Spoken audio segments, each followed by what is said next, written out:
Peter Greene, the intense and unforgettable actor best known for playing Zed in Pulp Fiction and crime boss Dorian Tyrell in The Mask, spent much of his career portraying some of cinema's most dangerous men.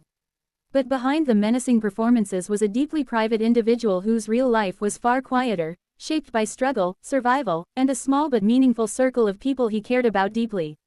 When Greene died at the age of 60 in December 2025, fans were left wondering not only about his legacy on screen, but about the life he lived when the cameras were off. Unlike many Hollywood figures, Greene did not leave behind a sprawling celebrity family, but what he did leave behind was no less significant. A private man with a small family circle. Peter Greene was born in New Jersey and grew up far from the Hollywood spotlight he would later inhabit. He is survived by his siblings, a brother and a sister, who were his closest living family members. Greene never publicly spoke much about his family life, but those who knew him described him as deeply loyal to the people who stayed close over the years. He did not have children, and while he was briefly married early in his career, the marriage ended long before his rise to mainstream fame. After that, Greene largely avoided public romantic relationships, choosing instead to live quietly and independently. He valued privacy in a way that stood in contrast to the fame he achieved, rarely discussing personal relationships in interviews or public appearances. Early hardships that shaped his life. Greene's life story was never an easy one. As a teenager, he ran away from home and spent time homeless, an experience that left a lasting mark on him. Those years of instability and survival shaped not only the man he became, but the authenticity he brought to his acting. Before finding success, Greene worked a variety of jobs and lived on the margins, absorbing life experiences that later gave his performances their raw emotional power. Acting became both an outlet and a lifeline, a way to channel pain, anger, and vulnerability into something meaningful. That background is part of what made him so compelling on screen. Whether he was terrifying, tragic, or strangely sympathetic, Greene's characters always felt real. A career built on intensity and truth.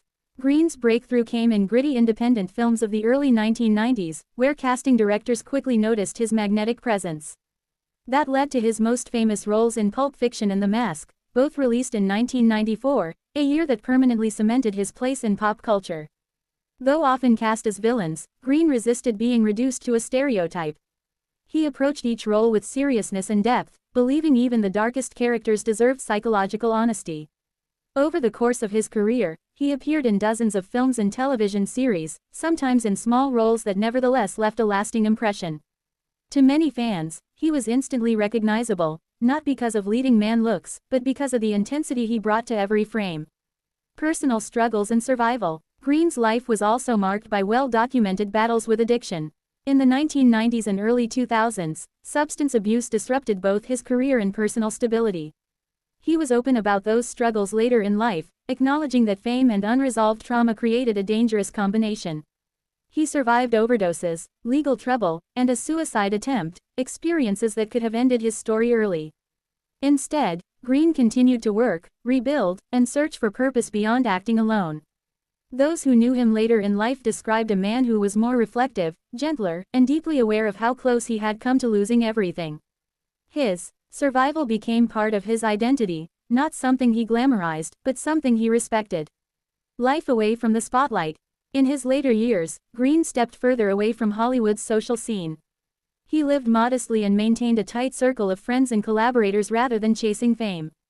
He remained passionate about storytelling, occasionally working on projects that reflected his growing interest in social and humanitarian issues.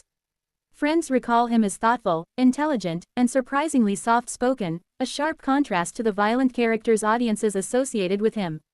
He loved conversation, film history, and music, and was known for long, reflective phone calls rather than flashy public appearances. What Peter Greene left behind. Though Peter Greene did not leave behind a spouse or children, his legacy is far from empty. He left behind his siblings, who were his closest family. A community of friends and collaborators who admired both his talent and resilience. A body of work that continues to influence actors, filmmakers, and fans. A story of survival, reminding others that talent and vulnerability often coexist. His performances continue to live on, replayed, quoted, and rediscovered by new generations. Lines he delivered decades ago are still referenced today, not just because of the words, but because of the unsettling honesty behind them. A complicated, lasting legacy. Peter Greene was never a typical Hollywood success story. His life included pain, isolation, recovery, and quiet perseverance. He didn't chase celebrity, nor did he try to rewrite his past. Instead, he lived with it, and transformed it into art. In the end, what he left behind was not defined by traditional family structures, but by impact. His work mattered, his survival mattered, and his story remains a reminder that some of the most unforgettable figures on screen are often the most human of it.